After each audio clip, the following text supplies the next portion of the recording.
Yeah, I'm pet sitting again here. I just saw 10 Cloverfield Lane, like I said I was going to, so here's the quick down and dirty review of it. Like you see at the beginning of every episode of this, yes, there are going to be spoilers, so yeah, the big spoiler is going to be made in this. So, what I mean, for the most part, the movie was pretty good, really tightly paced. For, a movie that was about, give or take, an hour and 45 minutes to 2 hours long, it was doing pretty well. Yeah. Here's the thing: if you've ever seen any of the trailers, basically all that happens in about the first 30 to 40 minutes of the movie. I mean, most of that just happens in that stretch. Uh, Basically, the premise is Mary Elizabeth Winstead plays a character named Michelle. I don't think her last name is ever mentioned. And, excuse me, she leaves her, I don't know if it's her husband or her fiance. They have like this big fight. Yeah, it's off screen. So basically, right at the beginning of the movie, she is leaving. She leaves her ring on the she leaves the ring on the table and leaves a note and packs up her stuff and leaves.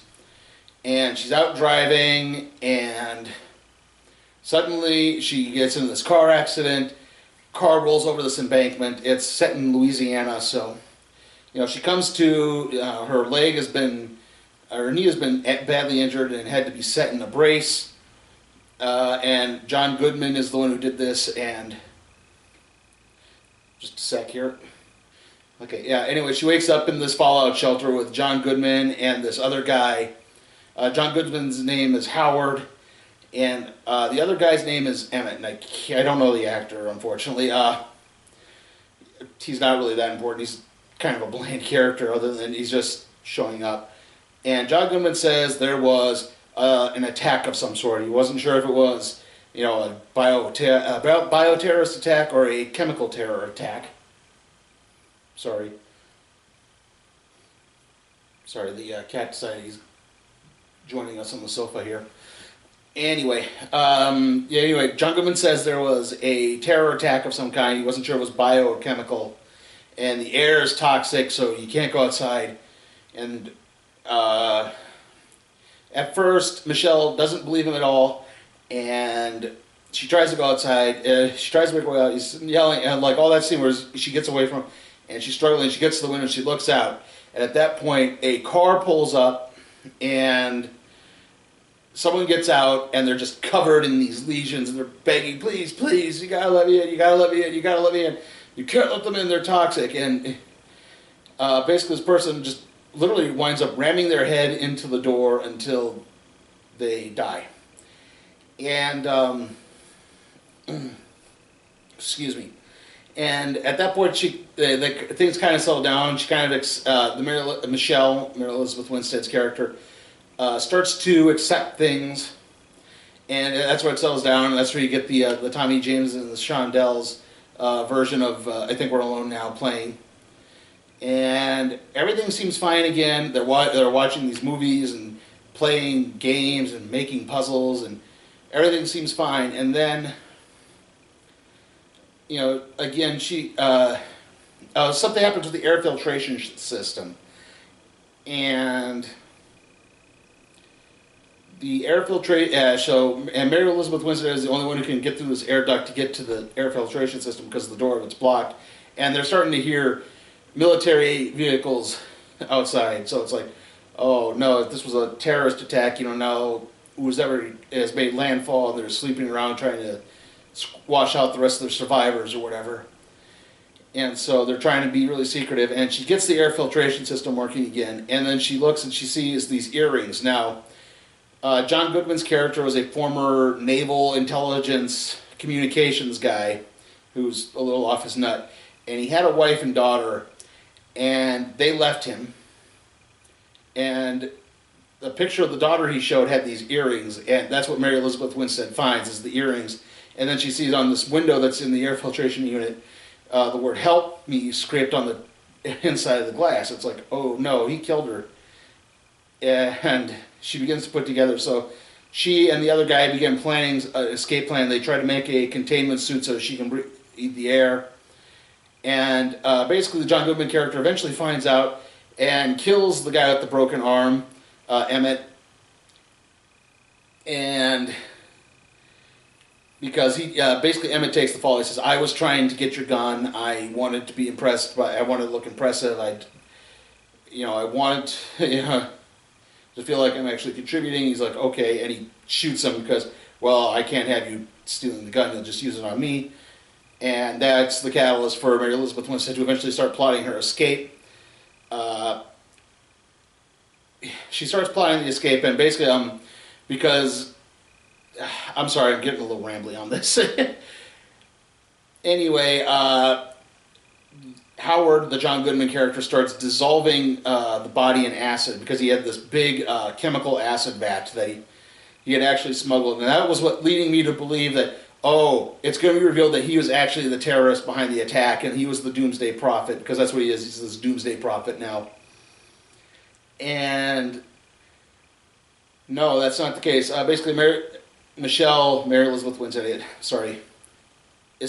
manages to start planning the escape. She spills the acid on the floor. John Goodman's character falls down in the acid. He starts struggling, and at this point, it starts to kind of fall apart because John Goodman's character goes from creepy psycho guy, even kind of likable psycho guy. Yeah, likable psycho. Go figure. Coming to be likable, and then he's creepy again, and then he just turns up into a straight up slasher movie villain because he's just exactly. He falls down in acid. He falls down in acid. The acid hits an exposed wire that starts a fire, so there's all fire coming around. So he's on fire too, and then a big vat of one of the storage shelves, all this food falls on top of him, and still he's alive until finally, as Michelle's escaping, she's escaping trying to get through the air filtration system. And she eventually breaks free, and she breaks off his arm, and he falls down, and so he's dead. Finally, he's dead. And she escapes just as everything's kind of starting to blow up. She tries to get to a couple of the cars, and then suddenly she looks out to the sky and she sees these birds flying by. And it's like, oh, I can breathe the air. So she takes off her helmet, she takes off her gas mask that she had made, and she's looking around, and suddenly she sees this craft flying by. And first it looks like a helicopter, but then it's like, no, wait, that's not a helicopter. And that's the big reveal. Like, yes, there actually was an attack, an alien attack. She's like, oh, man. And then the aliens send down like this killer dog thing to sniff around, and it inadvertently triggers the alarm on the car of the people who were trying to get in earlier. And exactly, it attracts all this attention. She eventually manages to get it turned off because she found the keys. And she starts running towards, she sees the house, I guess it's the Howard's character's house, but she sees light in it. Oh, I could get someone in there. She starts running, and then suddenly the alien spaceship flies up above her. And yeah, this is where it kind of starts to fall apart, unfortunately, because really the movie should have ended right at the revelation that it was actually an alien attack. Instead, it goes on for like another 10 minutes or so of her running around trying to free herself. And it gets to the point she actually has she manages to make a homemade Molotov cocktail because she found an open bottle of booze, and she stuck a road map in it, and because she's hiding out in this truck, and it starts picking up the truck. It's kind of a War of the Worlds type tripod / octopus creature because it starts pulling her up into its mouth. And she grabs the Molotov cocktail, she lights it, she throws it up in there, and it blows up, and the truck crashes. She's relatively unharmed. Yeah, right. And she manages to get to the car, she starts driving away, and then she hears on the radio that there's survivors in Houston, and if there's anyone out there that can help, we could take back the southern seaboard. And she starts driving towards Houston. And that's the end of the movie. Yeah. Like I said, it was going really good right up until like that last bit, because it started to stretch it. I think this movie would have been a lot tighter, or would have been a lot more enjoyable if it just ended with the whole revelation that the John Goodman character was actually right. There were aliens. It wasn't safe to be outside. And that should have ended it right there. Instead, they just kept going on and on. And on. It's like, just end this thing. And, like I said, it wasn't an entirely terrible film. It's just the ending did kind of mute the experience for me a bit. And so, because of that, I am going to give 10 Cloverfield Lane, a C. And now onto the trailers here. Yeah, I have a new phone. It's a Samsung S6 Active. And funny thing about this is I actually brought along a notebook that I was going to use, a little steno pad. But then I noticed there weren't a lot of cars in the theater parking lot. So I said, well, you know what, there probably might not be a lot of people there. So maybe I could just, bring my phone in and just use that if I'm just discreet enough to not distract anyone, if I'm just out of the way. I sit down in a spot in the theater, and then give or take about 15 more people coming into the theater, and of those 15, 8 all choose a spot right around me. It's like, well, I guess I'm not going to be able to take notes. So the trailers I had to do on memory here, but I think I got all of them. So let's see. Okay, trailers. A lot of R-rated movie trailers for this. Not red band trailers, but green band trailers for R-rated movies. First off, we have The Bronze, a comedy about a gymnast who won a bronze medal in the 2004 Olympics, I want to say. Or was it 2008? Anyway, she won it, and now she's training a new protege, and the hilarity that seems to ensue from that. Apparently it was getting a lot of critical acclaim at some of the film festivals, so maybe it could be good. Maybe it'll wait till DVD or Netflix. After that, we had Hardcore Harry, this first-person action-adventure movie. I believe one of the critics, I think it was the Nerdist, said it's one part Jason Bourne, one part James Bond, and 2 parts Call of Duty. Admittedly, it looked kind of interesting, but I don't know about that. After a while, that would get kind of annoying. If you remember the Doom movie, and I don't blame if you want to forget that movie, they had that whole scene where they were running around and made it look like the game. It's just going to look like someone playing the video game. At which point, I just watch a Let's Play of a first-person shooter, wouldn't I? Anyway. Batman, Superman, Dawn of Justice. I think that's already been talked about pretty much. The Boss, which is Melissa McCarthy and Kristen Bell. Melissa McCarthy is basically a female Donald Trump who gets sent to prison for insider trading, and she loses all her money. And so, to get back into it, she starts a... sorry, I'm trying to scroll the trailers up here. Come on. Anyway, to get back more of her money, she basically starts her own version of the Brownies, and hilarity ensues.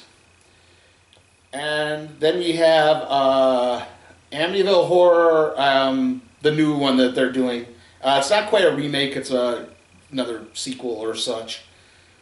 And with Bella Thorne. And yeah, again, you managed to make a relatively attractive young girl walking around in a t-shirt, a ripped t-shirt, and not much else, and you made that look boring. Anyway, and then the last one was Huntsman Winter's War. Unless I skipped one again, let me see. Yeah, the last one was Huntsman Winter's War, and I never saw the first one, and it looks interesting. Admittedly, I had my interest piqued by the first movie, but I never saw it. I just never got around to it.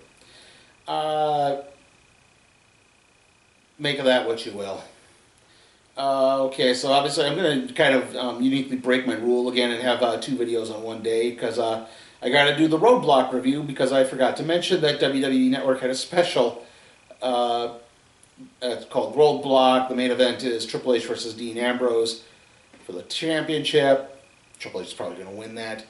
But, and then the day after that, we're going to have the random trade review on the Marvel Encyclopedias. That's all taken care of, so we don't have to worry about that being delayed.